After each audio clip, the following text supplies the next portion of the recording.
Halo,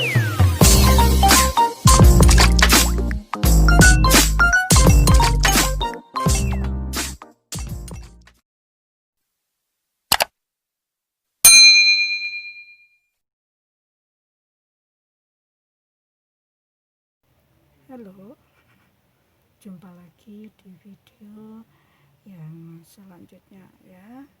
Assalamualaikum, dan untuk semua sahabat-sahabat dimanapun berada, ini nanti akan saya lanjutkan mengenai cerita progres pengalaman saya yang untuk menjalani ke tahap operasi, dan itu hasil dari basecamp itu semuanya sudah hasilnya diambil, dan semuanya itu menunjukkan hasil yang lumayan bagus, sangat jelas, sangat clear. Jadi sukses, intinya basecamp yang saya jalani sebelumnya itu sukses. Dan setelah diambil, kita menunggu jarak 1 minggu setelah itu ya, itu pada bulan Juli tahun 2020 tahun ini. Dan setelah hasil basecamp keluar, akhirnya jadwal untuk mulai tahap menuju ke penentuan operasi itu datang di pertengahan bulan Juli. Saya datang ke rumah sakit Kristen Hospital, United Kristen Hospital yang ada di Kuntong.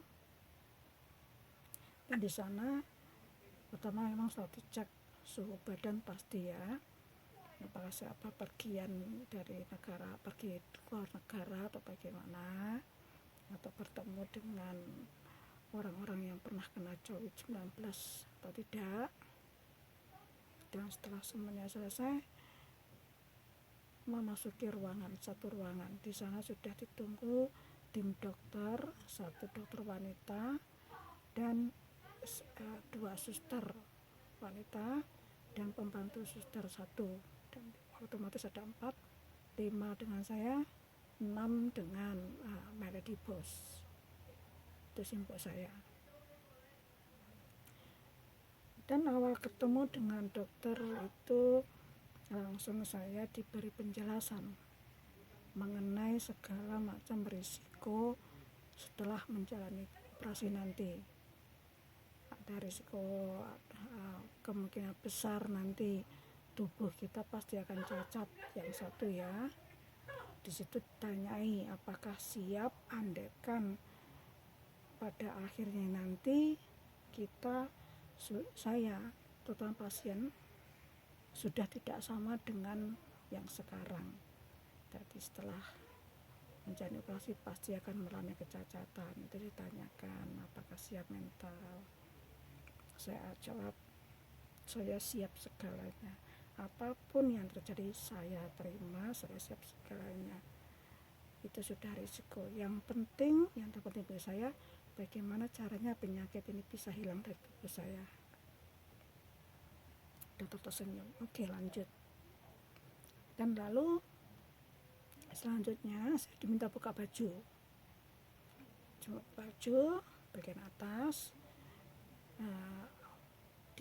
dilakukan USG ulang di situ untuk memastikan apakah benjolannya itu masih tetap sama pada bulan lalu, karena kan saya menjalani USG pada bulan Juni dan saya menemui tim dokter operasi pada bulan Juli. Sudah beda 1 bulan lebih ya. Itu akan dilihat perkembangannya, apakah benjolannya itu besarnya masih sama atau mengecil atau justru semakin besar. Itu akan terlihat di monitor USG. Dan setelah saya selesai di USG, itu waktu saya buka baju sebelum USG ya, sampai sudah USG ditanyai, ini badan kamu sangat fit, very fit, your body is very fit, tidak punya lemak sama sekali.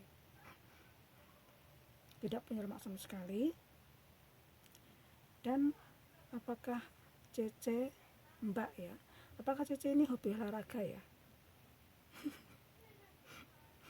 langsung langsung itu ditanyakan. Saya jawab ya, saya memang hobi olahraga dokter, setiap hari olahraga, setiap pagi paling tidak 1 jam per hari itu. Kalaupun saya pagi nggak bisa olahraga, paling malam sebelum mandi saya sempatkan olahraga, entah itu 15 menit atau 30 menit. Saya bilang gitu. Oh iya iya iya ya, bagus bagus, tapi ini nanti itu pas nanti saja ya. Sekarang kita ini melanjutkan ke mengenai bagaimana hasil dari USG tadi. Terus untuk kelanjutannya duduk sini depan saya akan saya jelaskan tuh. Dan ternyata hasil dari USG saya itu benjolannya itu sudah semakin membesar. Kalau sebelumnya itu sekitar 3-4 cm ya, sebelum itu saya menjalani biopsi di saat USG pertama itu sekitar 3-4 cm, 1 jengkolan gitu ya, segini lah, sekitar segini. Dan setelah menunggu waktu setelah menjalani biopsi itu kan semakin sakit ya, semakin membengkak. Mungkin efek karena daging yang segar itu terluka kena jarum di biopsi, otomatis benjolnya di dalam itu kan terluka dan membesar karena semakin hari itu semakin sakit. Dan puting saya itu kan semakin tertarik ke dalam, semakin ketarik. Efeknya itu memang sangat cepat, jangka 1 bulanan itu cepat perubahannya. Putingnya semakin masuk ke dalam dan benjolannya sudah mencapai sekitar 5 cm. Udah semakin gede lingkarannya di dalam, tapi keras, tidak bisa digeser sama sekali, itu keras. Nah, ini sudah lebih dari 5 cm dan ini sudah terjadi crossing melewati puting yang sebelumnya di atas puting. Benjolannya itu sebelumnya kan bulan Maret kan sekitar satu kuku begini ya, satu kuku jempolan saya ini segini ini kuku saya lagi gosong karena efek dari kemo, semua kukunya coklat berubah warna, ini agak linu, agak sakit. Jadi pada bulan Maret sekitar 1 kuku, terus pada bulan Juli setelah biopsi itu sudah segini tapi dalam, jadi sekitar 5 cm. Yang tadinya segini pada bulan Juni ini ya, sebelum di biopsi sekitar segini, 1 jengkol gitu di atas puting ya. Dan setelah pada bulan Juli setelah biopsi membesar, sangat membesar, dan kulitnya disentuh dari luar aja sudah sakit, tersentuh sedikit sakit. Dan dokter bilang ini sudah mencapai 5 cm lebih, hampir ke 7, 5 ke 7 besar panjangnya itu ya. Lalu diberi contoh, diambilkan foto itu foto-foto wanita yang sebelumnya sudah menjalani operasi. Jadi gambari bagaimana itu yang operasi yang cuma diambil cairannya, terus yang diambil benjolannya, sama yang dioperasi total. Dan saya langsung ditunjukkan yang bagian yang operasi total itu panjangnya seberapa, panjangnya sekitar 7 sampai sekitar 18 sentian itu ya. Jadi dari tengah dada sampai ke bawah ketiak itu sekitar 7 sampai 18 cm. Dan saya diberi penjelasan bahwa ini begini ya Cece, kemungkinan kamu nanti, ini masih kemungkinan ya karena belum final, nanti kamu soalnya harus menemui ke pengecekan berikutnya dan berikutnya. Ini pengecekan awal, ini saya kasih gambaran dulu supaya kamu siap apa yang harus kamu terima nanti sudah akhirnya kamu menjadi wanita yang cacat. Itu mental harus siap. Ini saya beri gambaran lebih dulu. Kemungkinan besar ini nanti kamu akan dioperasi seperti ini, dibuang total keseluruhannya karena ini sudah ganas ya, sudah grade 2, perkembangannya sangat cepat. Jalan salah satunya cuma harus dibuang total seperti ini.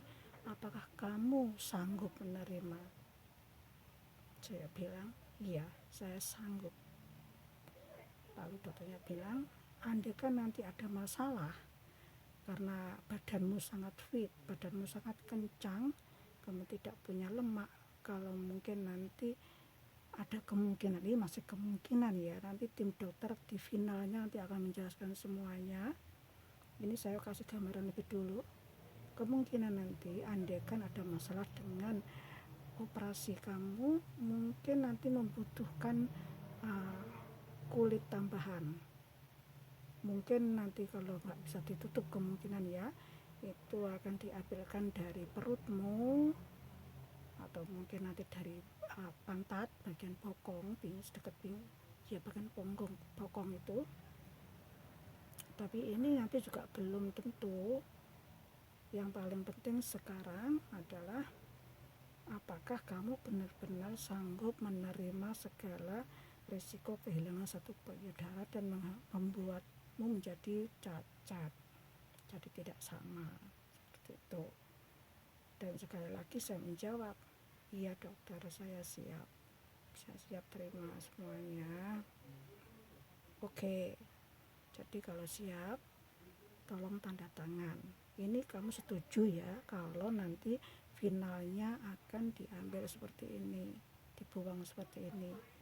Jadi begini ya kawan-kawan, tim dokter itu tidak akan berani melakukan pengobatan, treatment, operasi, membuang bagian tubuh kita kalau tidak ada persetujuan dari pihak pasien.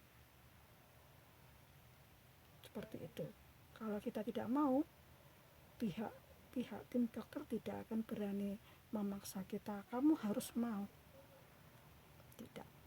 Hukumnya seperti itu. Jadi dari sini saya jadi paham. Oh, begini ya. Oh iya begini. Ternyata seperti ini.